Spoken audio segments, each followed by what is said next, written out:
শুটকি দিয়ে একটা লাল মরিচের ভর্তা হবে। সিদ্ধ করে নেওয়া হচ্ছে মরিচটা।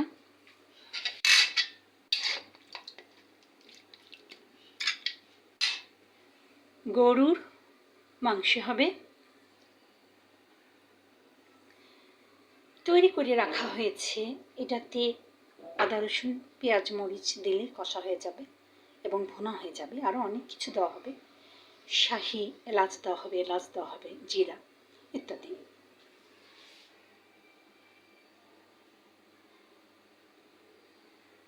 2 পিস মাছ ভর্তা।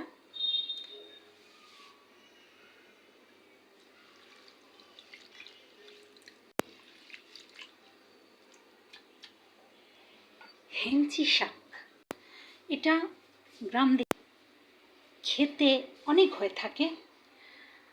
চাষিদের বোনা লাগে না, এটা এমনি হয়। তো যারা বাজারে শাক বিক্রেতা, সবজি বিক্রেতা এই শাকটা আনে। আমি এটা খুব পছন্দ করি। খুব সহজ পাচ্য শাক।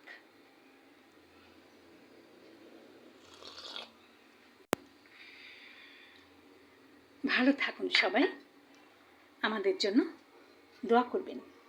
সালাম।